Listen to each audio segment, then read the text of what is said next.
Hey guys, welcome back to Tomatoes, Puppies, and Everything Gardening. So this is kind of sort of part 2 to my video I put out in maybe January. It was about redoing my front yard basically, and taking over the lawn and making more planting spaces and a bigger, much bigger garden bed. You can see I'll put some pictures in through here.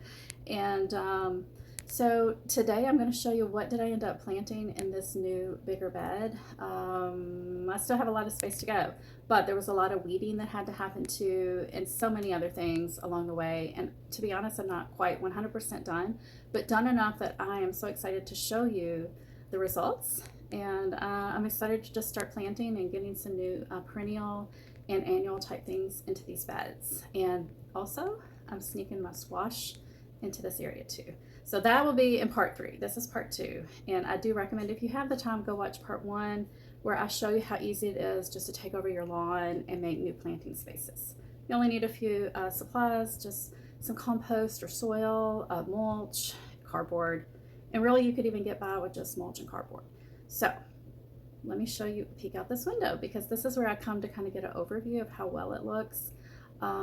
It's a different perspective than what I'm going to show you here in the video.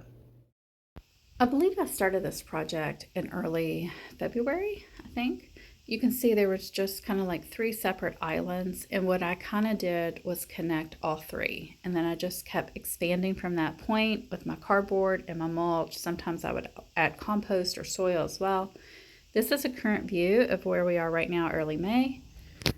And now we're going to go back in time slightly, and you can see this is kind of like the finished completion of the entire bed once all 3 areas were connected. Originally I had a really large bed up at the front, and then I had just a small little circle for the bridal bush, and then a mock orange that I had planted late fall was farther up towards the house. And now we are looking towards the old established huge bed, which has a lot of perennial things in it. At this point of the season though, you can't really tell. There's lots of weeds as well. You can see there's a lot of volunteer butterfly bush, but I did spot some soapboard that came back, which I was really happy about that.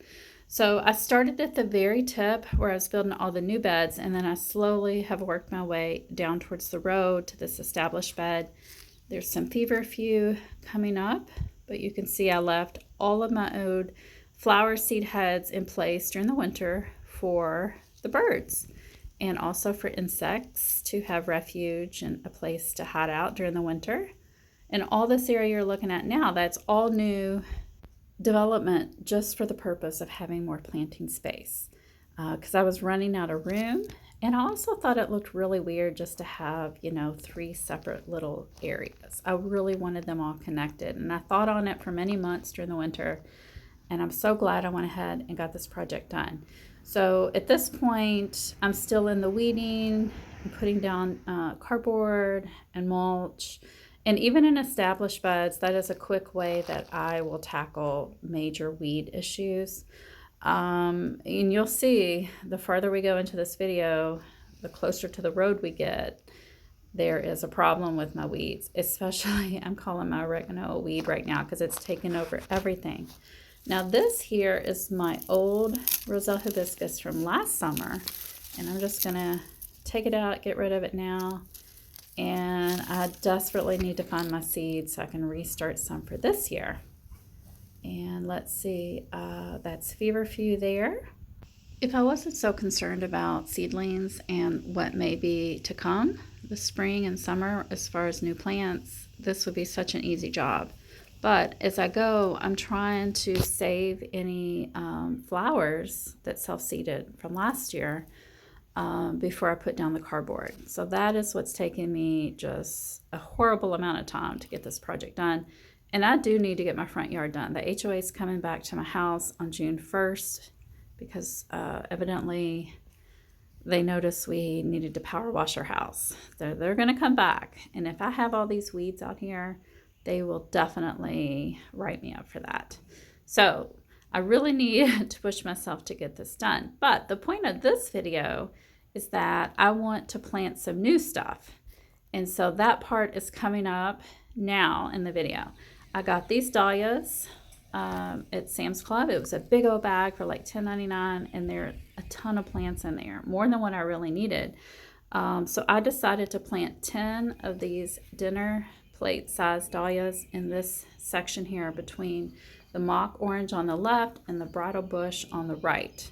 And so I kind of decided the placement. It's possible I may have underestimated the sun in this area. They really need full sun. I'm hoping I have enough. We will find out. So I put down the dahlias, and I had so many extra tubers left. I will do something with those at some point. And I also had bought this pack with the petite dahlia that's orange there. It only gets maybe, I don't know, 20, 24 inches tall. And I've got the blazing star. And I'm doing my little hack where I use these old nursery pot containers. I cut holes in them and I plant them in the ground, plant my bulbs in there so that when we move, I can just find it, lift this container, and take it with me. Plus, this can protect your bulbs from underground critters that like to chew on things. I've lost so many tulips this way. They just eat them underground. So April 11th. So I decided I'm going to move these perennial spikes. For me, in zone 7 to 8, they are perennial for, I don't know, 2-3+ years. These actually look like they could have been divided, but it looks like a taproot. So I'm not sure how they're going to take this transplant. We will find out. And that there was just some soil. I wanted to show you what the soil looked like at this point after all these months with the cardboard on top of that grass. So up at the top of this planting bed is where I decided to put all of these bulbs that I got for $2.49 at Aldi's, which was a great deal. So I think they look nice together, and it's going to look really pretty when and if they all come up. And by this point, remember, this has taken me weeks and weeks and months to work on this project. Just a little bit here, a little bit there. But at this point, the bridal bush is coming into bloom, and it's so pretty. I love bridal bush. It's nothing spectacular most of the year, but in this little short, 2-3 week window when it's blooming, it is really precious and beautiful, and you can see it right there. And we're going to get closer, and I may have even put a couple pictures in as well. And eventually that shrub will get pretty huge. And then I've got a couple containers there that are starting to flush out with different things. And here's the feverfew. You can see it's grown quite a bit. And I've got my hardy hibiscus starting to poke its head out of the ground. My peonies are also getting lush at this point. And my yarrow, you can see that's a nice, beautiful ground cover as well. And here we go. I think we're almost close. You can see the catmint there around the Rose of Sharon shrub tree thingy. I've got limbed up, blooming as well. And there we go. There's the bridal bush. I think it's beautiful. It's just such a delicate, romantic type flower. I love the way it kind of cascades. And so this was the dahlia planting area. You can see I'm starting to get a little bit of growth at this point. And let's see if I'm going to walk all the way to the very tip of this new planting bed, which used to just be grass or weeds. And I've got all of those bulbs planted. We just have to wait a little bit for them to come up. And yeah, so let's see where we are going next, because you can tell I'm voicing over, because this is just an accumulation of many videos that I've kind of compiled to give you a timeline. This is my flying dragon orange cold tolerant shrubs. They will eventually get huge, but for now they're in those containers. And I did add some pictures of my azaleas that are farther up from this bed on the side of the house, but they were in bloom for a very short time. So I wanted to include them in this video as well. And then here we are, May 7th. This is the final clip for this episode part 2 video on kind of like expanding this flower bed. You can see the clematis was blooming. I still got some wallflowers blooming left over from winter. And look, the peonies finally bloomed. and they are just spectacular and gorgeous and beautiful. I did not get down into this section to weed yet, so it is just covered in oregano. And I think what I'll do is do a harvest of oregano, clean it, preserve it, you know, dry it. I haven't done that for 2 years, and I'm almost out of oregano. So this would be a perfect time to clean up this bed, process that oregano. And here is my zebra grass. I did prune that a couple months ago, and you can see how it has fleshed out really full and beautiful, and it's hiding an ugly old thing from like the 80s and 90s that used to be like a cable box or something. The feverfew is about ready to bloom, but look at those peonies. I mean, I just am in love with them. I have 3 colors on my property: the pink, the white, and then I have a darker like burgundy, purplish, reddish kind of color. I think I'll have pictures of that at the end of this video. But you can see there's more oregano. I'm almost like, should I just use it as ground cover? I mean, it does suppress the weeds, but it does get out of hand. And the hardy hibiscus has really grown. I've got coneflower in this bed as well.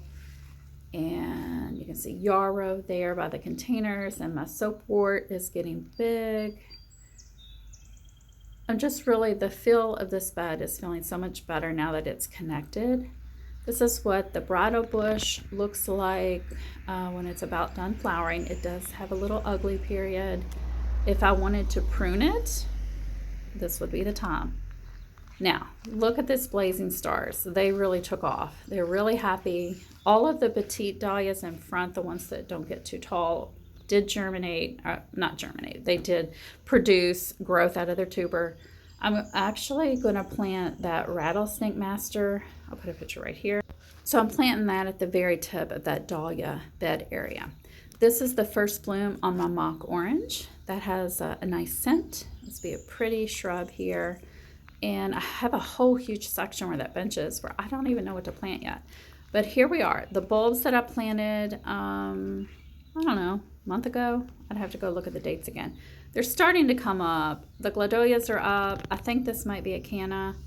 And none of the orchid bulbs have produced any growth yet. And then I'm still waiting on the elephant ears. Maybe I haven't been watering enough. Maybe the temperature's not warm enough.